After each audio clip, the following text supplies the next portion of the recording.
So, since it's the beginning of the academic year, many of you might just be starting to learn Revit. And I know it can feel a bit overwhelming at first. So, in this video, I'm breaking things down to explain some key fundamentals that will make everything much clearer and easier to follow. And after that, you can continue working on your model or anything that you are creating with the other videos that I have already published in this channel. So when you open Revit, there are two options that you can choose between them. We have models and the families.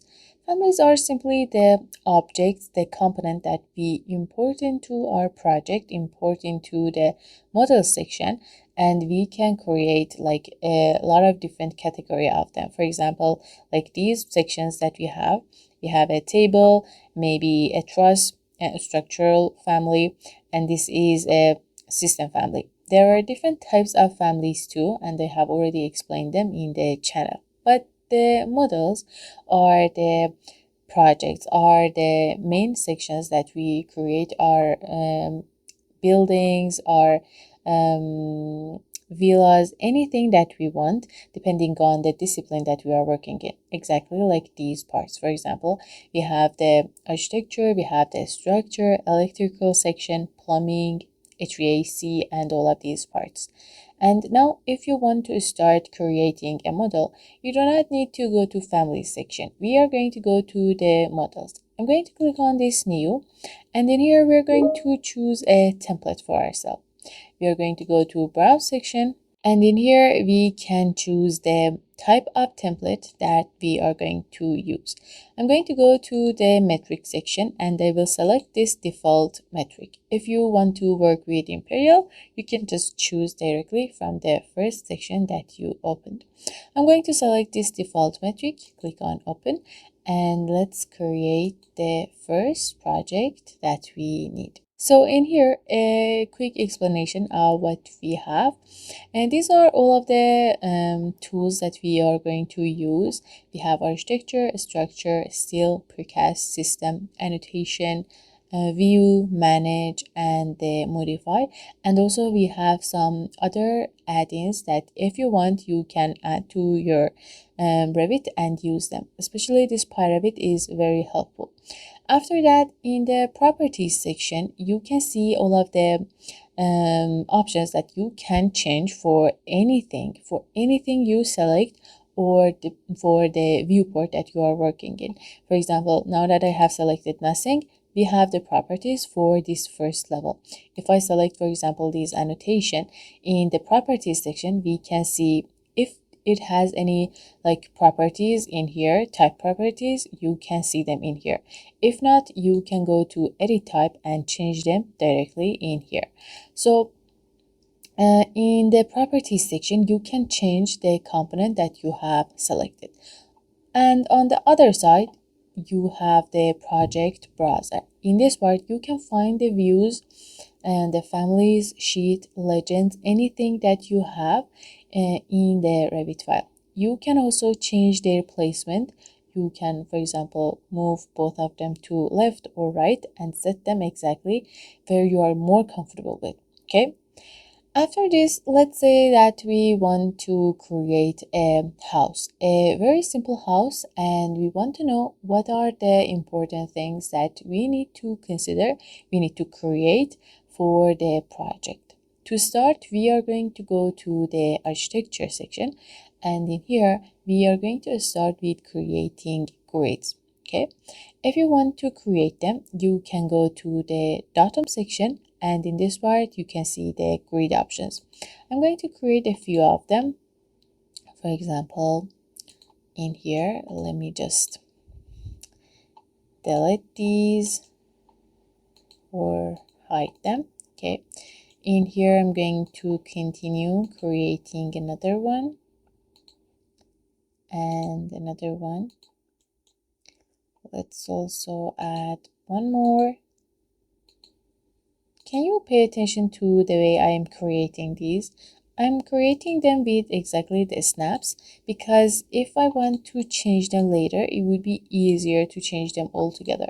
If I create one of them, for example, from this part to here, this one won't be attached to the others, and if we want to like change their placement, they won't work together. Okay, I'm going to delete this, and after that for the other side I'm going to create it this way. And for this one, if I change it to letters,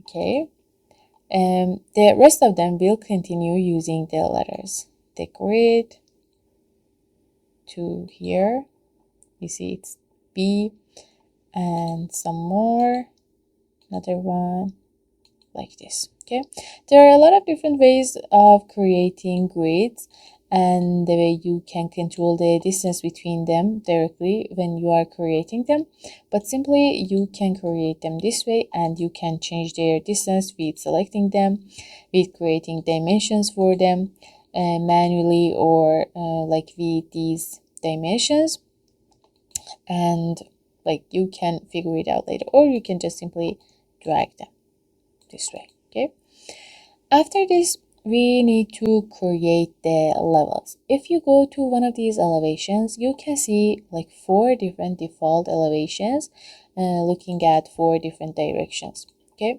I'm going to move the levels in the right section. Okay, and then these are the grids that I have created. Okay, by default we have 2 levels in the default template. Okay, if you want to add more, or if you want to like change the distance between them, you can just simply click on this part and, for example, switch this to 3 meter, or just simply drag it, or use this move and move it up like 200 this way.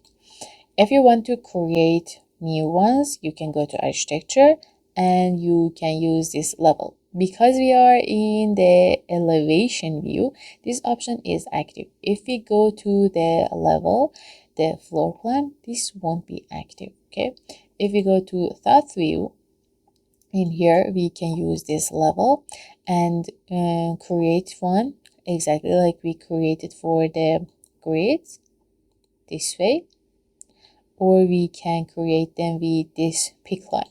You can like add a offset for that, 4000, and then simply select the below level. This way the distance between these will be exactly the same. I'm going to move this up. One thing that you need to know in here is that you can see the color of these levels are different. This is because these are not floor plans.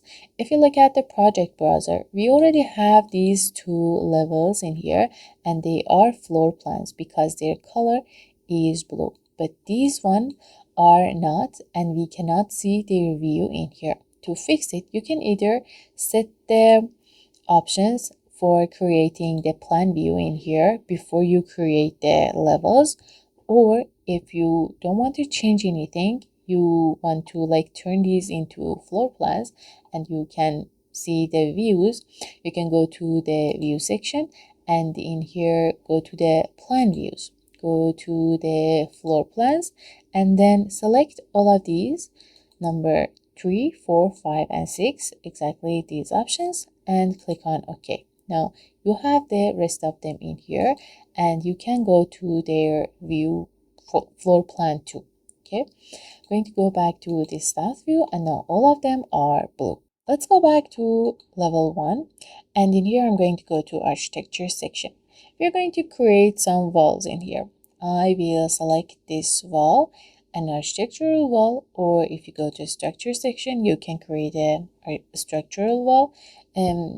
There are very differences between them, but for now I'm going to just keep the discipline in architecture, and we are going to continue with the architectural walls. In here you can change the type of wall. These are a bit more detailed, and I'm not going to go into all of them because I already have explained them in the channel, and this is a very beginner tutorial. If you want, you can change them in here. I'm going to, for example, switch this to 300. And then I will go to the viewport and I'm going to create my walls. Before that, I also want to set my top constraint, and I'm going to put this on, for example, third level, and the location line will be on finish face exterior. Next, I will create my walls exactly from here based on the grids that I already have, like this to here, and then to this part, something like this. I think this way. Okay, I have created my walls. If you want to go to the 3D view, you can go with just clicking on this default 3D view in here, and now you can see the grids, levels, and the walls. This is my wall and it is going to third level. If we select these walls, we can see that top constraint is on third level. But if we are looking at it from this 3D view, if we go to this front view, we can see that it is continued to the third level. In 3D view, we can see it exactly because it is after these levels. That's how it looks. If we go to also these elevations, we can see that we have it to the third level.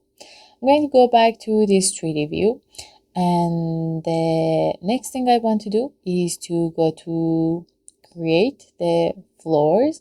I'm going to go to first level, and in here we can go to the floor section and floor architecture, exactly like walls. We have some options in here, and if you want, you can change them too. I'm going to use this pick line, and we can go either inside or outside these walls. I'm going to press tab for selecting all of them, or if you want, you can go with this pick walls. So you just simply select these walls and the lines of the floor plan will be created for you. I'm going to hit finish. If you go to this 3D view, we can see it down here in this part.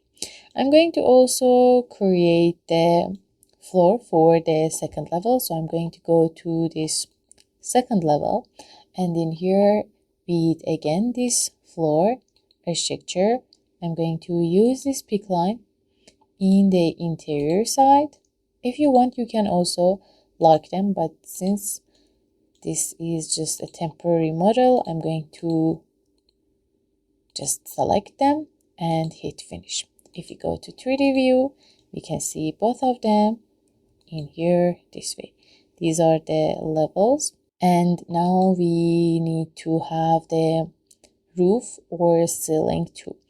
I also want to hide these annotations. If you press VV and go to the annotation category, you can just uncheck this part and click on OK.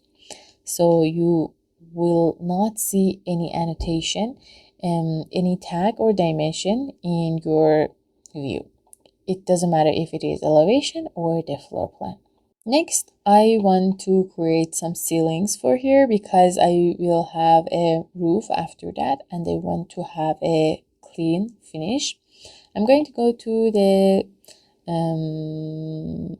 first, second level, and in here I will use this ceiling. We can either sketch it or use this automatic ceiling, and also again you can change its type too. I'm going to just hover my mouse inside the building. You can see these orange lines. I will just click in here, and however I cannot see it in this viewport. I know that it is created. If we go to this 3D view, we can see it in here. Also, we can see the height of this ceiling. We can put this on 2.9 like this, and if we want, we can also change it.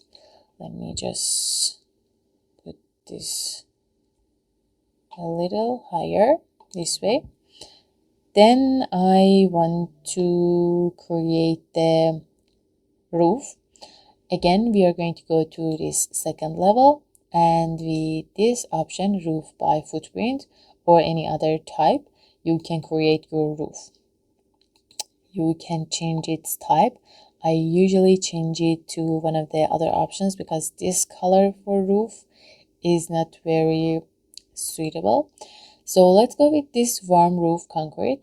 And in here, there are a lot of things that you need to know about any roof and how you need to create it, how you can control the slope, how you can like create different types of roofs, how you can add like different sections for that.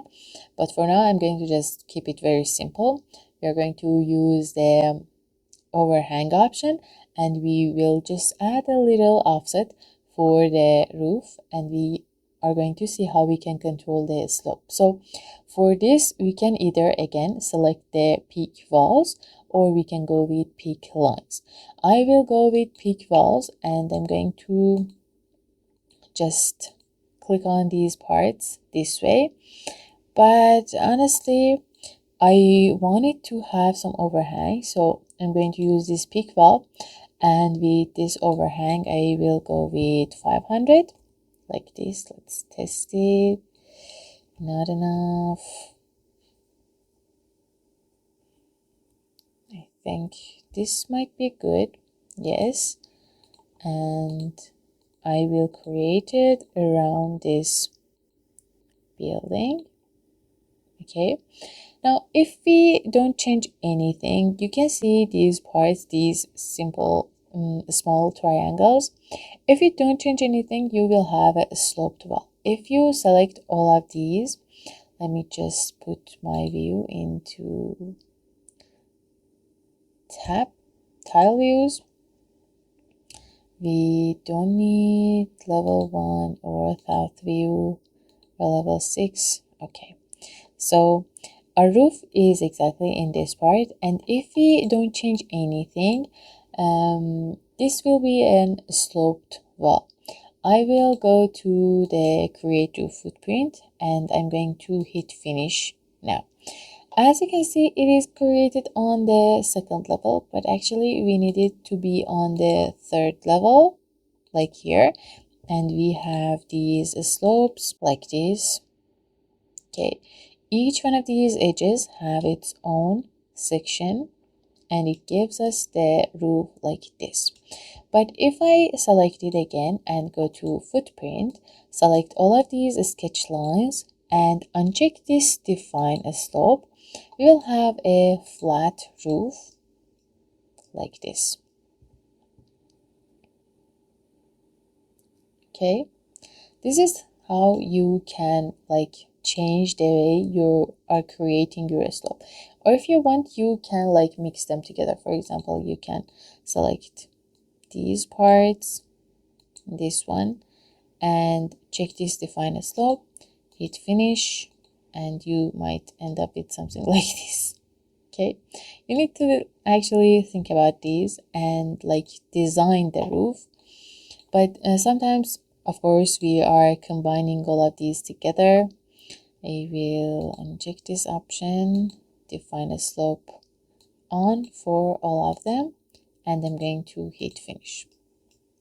Okay, and now the last part is for adding the windows and doors. I'm going to close this 3D view. Windows and doors are components or families that you need to add before you want to add them to your project. You need to add and insert them to the like Revit project. You need to create them as families and then import them to here so you can use them exactly the way you want. To add them to any part, either you are in floor plan or you are in the elevation, you need to just simply click on them. For example, this window, and you can switch the families or the type, or you can go to edit type and change the information about them, the height, the width, and things like that. And then you just need to place them on your walls, either in here or in this part. If you want to like change their location, you can move your mouse over two edges of the wall like this, as you can see. And it's exactly the same for the doors too. I will press escape, and then to add any door you can click on this part and then switch the type to anything you want and place them in here. Okay, you can change the opening part this way. Okay, or if you don't want to do that, you can select it and use these grips in here. You can do the same in the elevation view too, in east, north, or south view. Just go to one of those views and then, for example, place a window this way or in second level. And then you can like select one of them, go to edit type and change their, for example, width to, let's go with 2000. Click on apply. And since they have the same family, you changed both of them. If you changed one of them to some other families or some other types, you can modify these two separately. So this is simply how you can create a model, you can create a project, and based on these things, you can simply create a whole building. And also, if you want to learn anything in depth or any extra information, just let me know in the comment section and I will share the proper link with you for another video. Thank you so much, and I will see you next time.